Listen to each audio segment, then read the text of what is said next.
I got the invitation to go on this Armed Lutheran radio show, though. You know this guy? Have you seen this? There's two things that I would like to say that make me feel safe. Number one, the fact that there is a radio show called the Armed Lutheran Podcast somewhere in the world. That makes me feel safe. Bringing you law, gospel, and guns.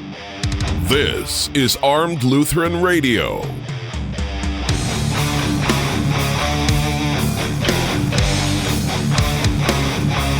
Hey folks, welcome to Armed Lutheran Radio, a show about guns, hunting, competitive shooting, the natural right of self-defense, and what God's Word says about the issues surrounding gun rights and gun ownership.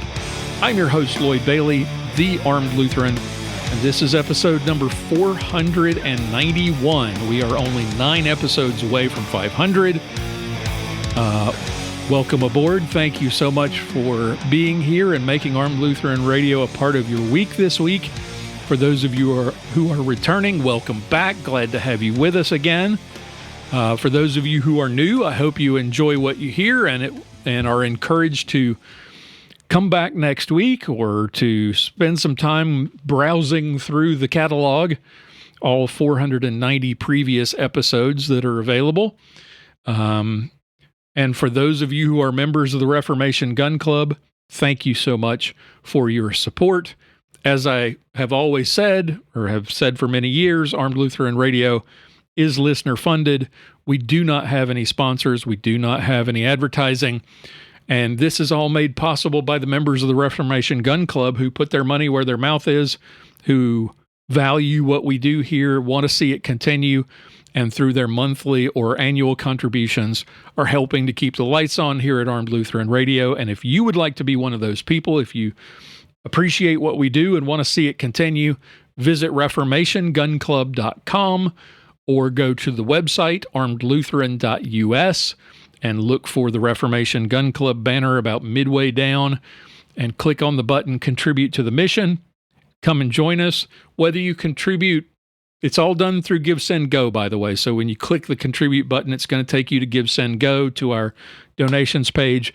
If you're donating $1 a year, $1 a month, $100 a year, whatever the Spirit moves you to do, we appreciate every penny. It means a lot to us, and we thank all of you for your support. And it is the members of the Reformation Gun Club who continue to inspire today's episode as well as last week. This all following up on episode 488, which was our June online hangout where we talked about church security. And last week I talked a little bit about what I wanted to start doing. I wanted to create a series of shows where we deal with or come up with ways that you can improve your church security that doesn't involve straining your probably already strained church budget. We talked about in our online hangout, we talked about large churches with clearly well-funded churches. That's not always the case, unfortunately, and budgets are very tight in many cases. Believe me, growing up and all throughout with one exception in my entire life, attending churches where the budget was always an issue and worrying that you're going to be able to pay your pastor was a concern. So the idea that you might spend a lot of money for security, as important as security is, when your budget is already strained, what I wanted to do was come up with ideas and help start a discussion about ways to improve the security at your church that won't break the bank. Things that you can do that are absolutely free or don't take a lot of money. And one of those ways, one of the things we discussed last week was how to sort of identify what the emergencies, I started to call them threats, and I called them threats many times last week. Threat is the wrong word. Emergencies that your church might face that you need to have a plan to deal with and how to prioritize those so that you spend the maximum amount of time in training and preparation and planning in dealing with or having a way to deal with the most likely threats to the safety of your congregation. You can spend all kinds of time planning and preparing for mass casualty shooting events. Those are terrible. Those are tragic. Those are things that you absolutely need to think about and prepare for. But you're more likely to have old man Jenkins in the third row pass out from, a blood sugar event or a brain aneurysm or a heart attack or something like that, or a heat stroke. Those kinds, or depending on where your church is, you're more likely to face threats from homeless people or from beggars, if those can be different things, or from belligerent and unruly worshipers, those sorts of things. Those are all things that you need to think about and prepare for and plan for. But some of those things are more likely than others. And we talked last week about sort of prioritizing, create your own little tier list of what the emergencies are that we might face as a church and how to plan and prepare for those things. So today what I want to talk about, though, is another inexpensive way to help secure your church against intruders. And this doesn't necessarily have to be someone who is a threat to the safety of the congregation.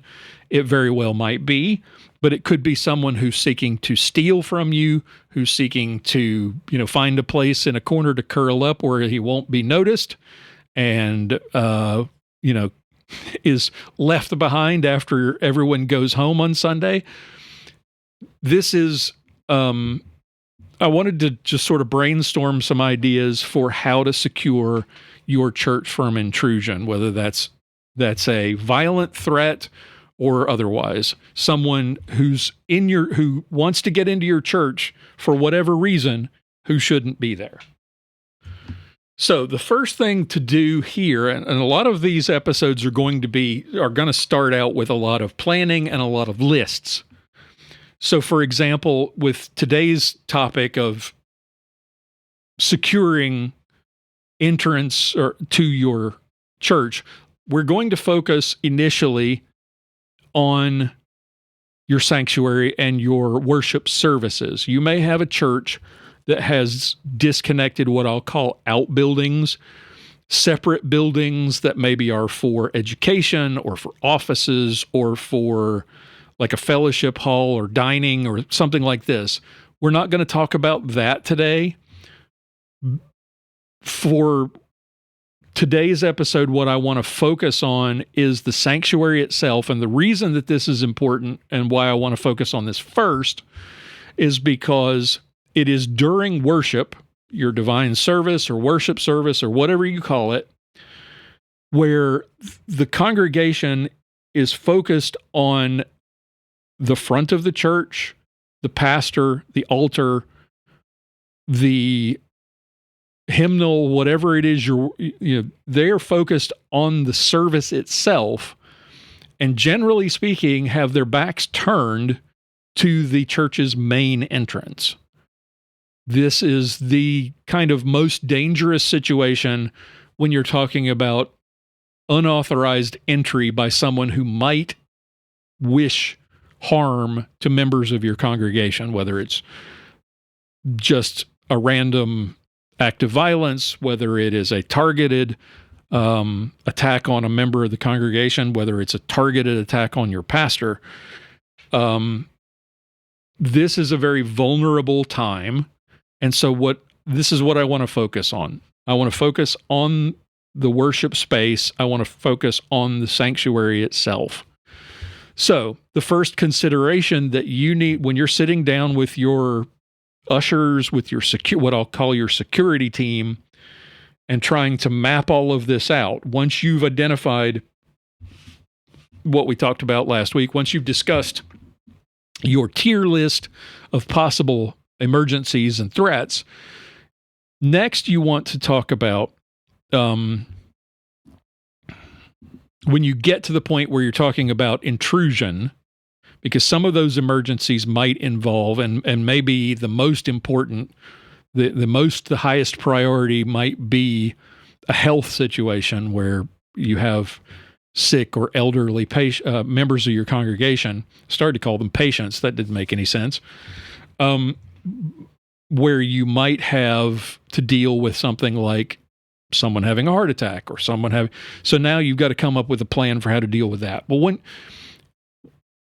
when you get to the discussion of how do we secure the building against intrusion, now let's go through and make a list of all of the points of entry into your sanctuary, all of them, every door that leads into the sanctuary.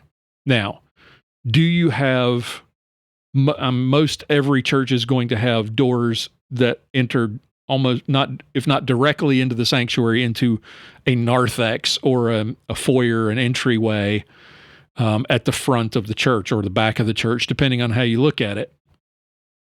But you may also have side entrances or a rear entrance that you need to also account for. Perhaps, for example, I'm just going to use some examples from my own experience because I think these layouts are probably not uncommon.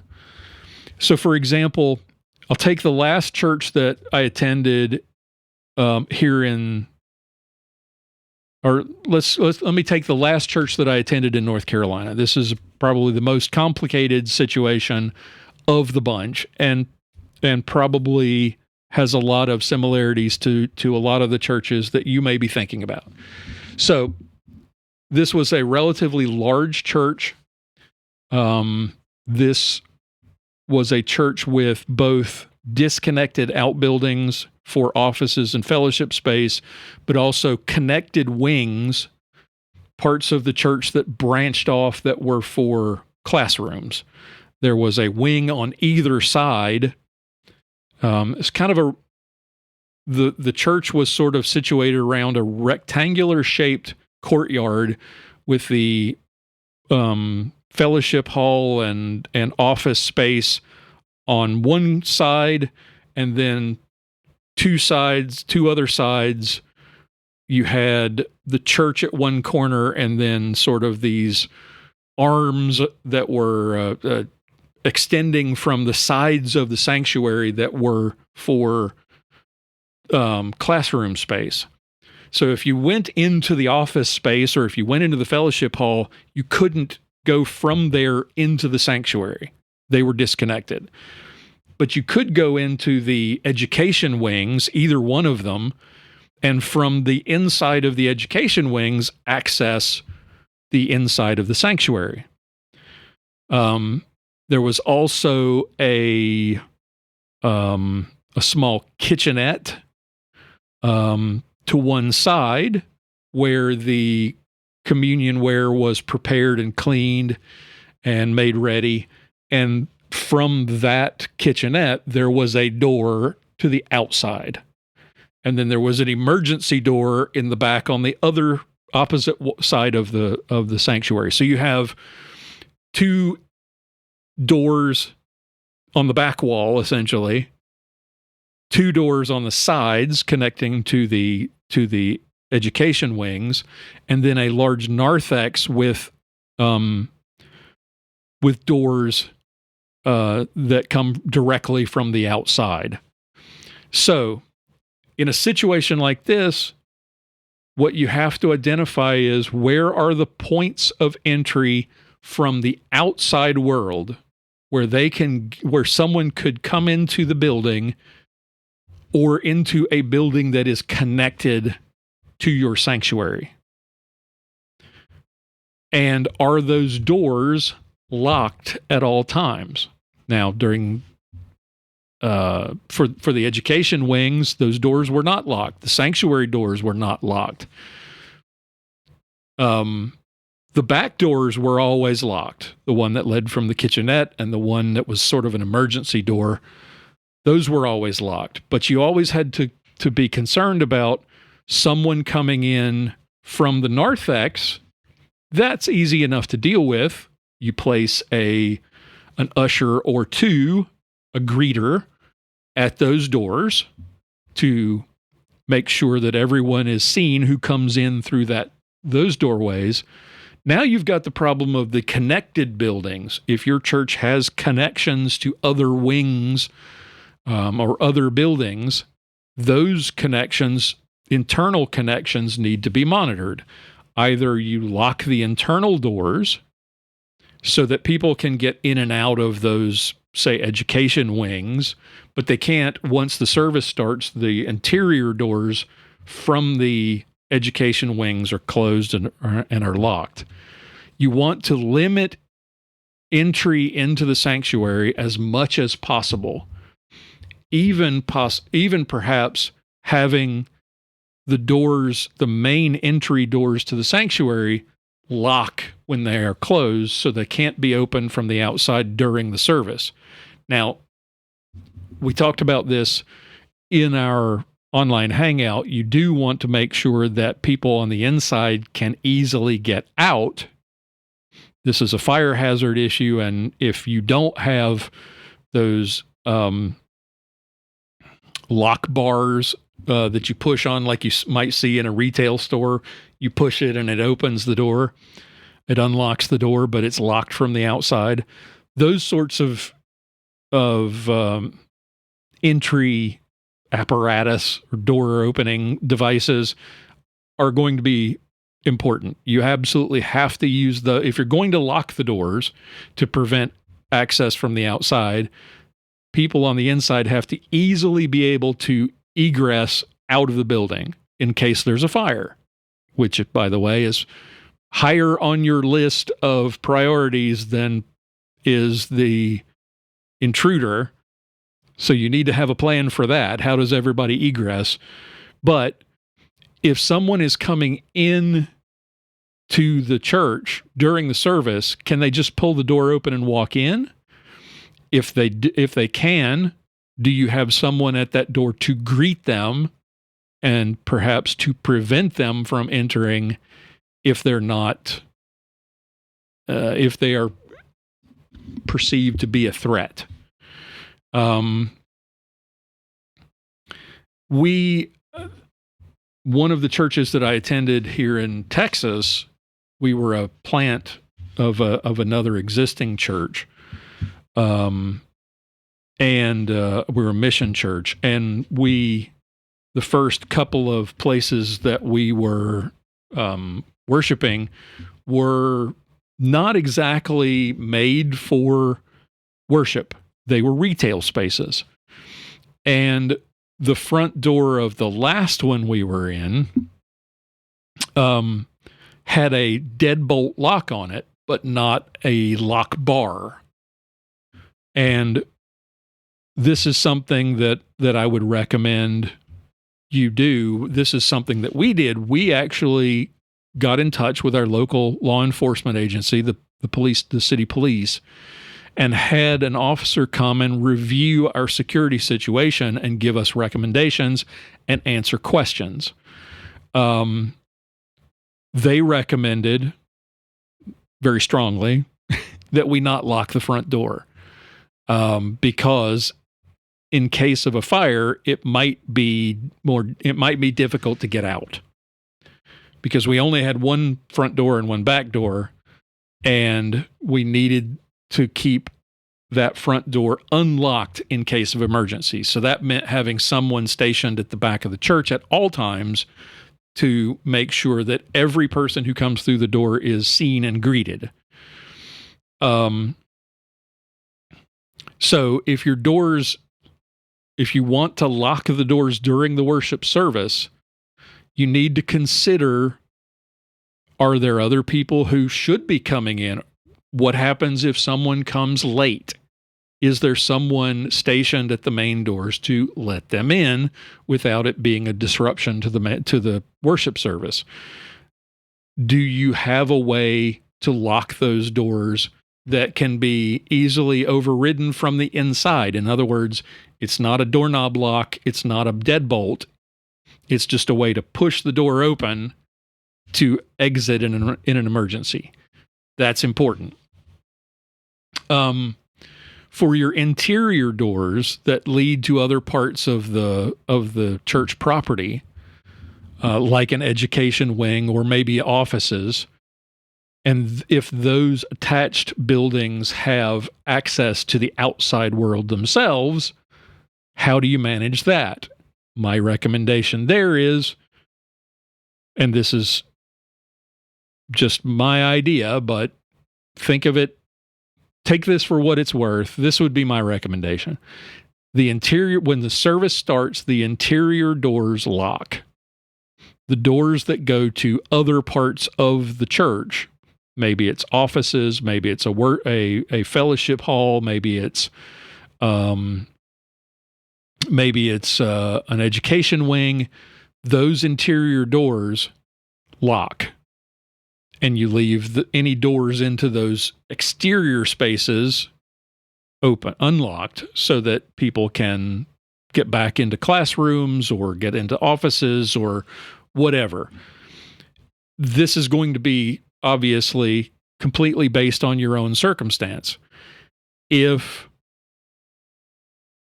the concern is then that, well, what about kids who come late, or they don't get out of the nursery? Maybe you've got a connected nursery, or maybe you have a connected education wing with classrooms, and maybe those people you've got to worry about, well, how are they going to get into the sanctuary if the interior door is locked? All they have to do then is to step outside and go through the front door, through the main door. So you have to think through all the people, all the situations where someone legitimately may need to gain access to the sanctuary, and you need to make it, you need to set it up so that those who don't need to be there, it's difficult for them. And if it's a little bit more difficult for those who do need to be there, so be it. Because the alternative, leaving everything wide open and unlocked and nobody watching any of the doors, is a bad idea. So if you have doors that connect to other parts of the church, and those other parts of the church have exterior doors that people can come in and out of, then you need to lock those interior doors during your service. Or you need to make sure the doors to those exterior wings or those adjacent wings are closed and locked. You've got to make sure that, my recommendation would be funnel everyone through as few doors as possible so that your security team, if you want to call them that, your ushers and your stewards, we're just going to call them security team, so that your security team has as easy a job in keeping up with who is coming and going as possible. You do not want to have doors that allow ingress into your sanctuary that nobody's watching. That's recipe for disaster. So, making sure that you have people stationed at your main entrance doors and making sure that auxiliary doors, other entrances into the sanctuary, are closed and locked during the service, that's important. That is absolutely crucial. And it's a simple thing. It doesn't cost you anything to do this. All it costs is a little bit of time to plan and the effort to remember, oh yeah, we got to close these doors. These doors got to lock at this time. When the organist starts playing, these doors on the sides or wherever, they close and lock, and we have ushers or security people, our security team, stationed at the main entrance so that those doors are monitored but open to people who come late, people who are coming from other parts of your campus, what have you. Simple, effective. All it takes is a little bit of thought and a little bit of planning. Sit down and map out where all of the potential points of entry are. How do we secure the sanctuary and limit entrance into the sanctuary as much as possible to make it so that we can monitor everybody coming and going. That's the key. And it doesn't take any money or any training. All it takes is a little bit of time to plan it out, to think it through, and to sit down and make sure that all of your ushers, all of your security team members are on the same page with regards to which doors are open, which doors are not, which doors are we watching, and then what do we do if someone tries to come in one of those doors that is not supposed to be open. That's really straightforward and simple way to improve the security of your church.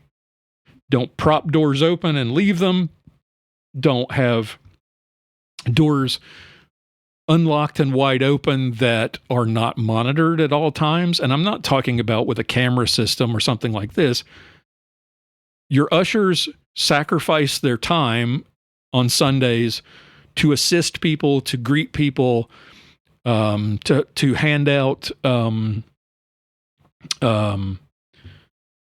your bulletins and pamphlets and stuff, and to help people find their seats or to guide them to the communion rail. It's not much more effort for them to keep an eye on the doors and to make sure that the doors that don't need to be open are closed and locked, and the doors that do need to be open are accessible but are monitored at all times. Okay, that's all I got today. That is a really simple suggestion. One simple thing you can do tomorrow, next Sunday, to improve the security of your church that will cost you absolutely nothing. So if you have any comments or any questions, any thoughts or suggestions, I'd love to hear them. Visit the website, armedlutheran.us. Send us a message. You can also leave us messages on Facebook in our Fans of Armed Lutheran radio group, or on the YouTube version of this episode. We would love to hear from you. Episode 492 is coming next week with more ideas for how to secure your church without breaking the bank. Hopefully without actually tapping into the bank at all, if I can figure out. I've got a list of topics, but I haven't decided what I'm going to discuss next week. But it's going to be more along these lines of trying to help you secure your worship space, protect your congregation without spending hundreds or thousands of dollars or tens of thousands of dollars on security. So next week, we'll talk more about security. Don't know exactly the specific topic, but come back for that. I'm going to have more thoughts and more ideas. I'm mapping this all out as we continue with our next week would be our third installment in this series. I hope you will join us for that. Until then, keep shooting, keep praying. We'll talk to you next time. For show notes, be sure to visit our website at www.armedlutheran.us. Check out the Facebook page, The Armed Lutheran, or join our Facebook group, Fans of Armed Lutheran Radio. If you like what you hear, please leave us a comment on our feedback page at armedlutheran.us/feedback, or a review on iTunes, and let us know what you think. Thank you for listening to Armed Lutheran Radio.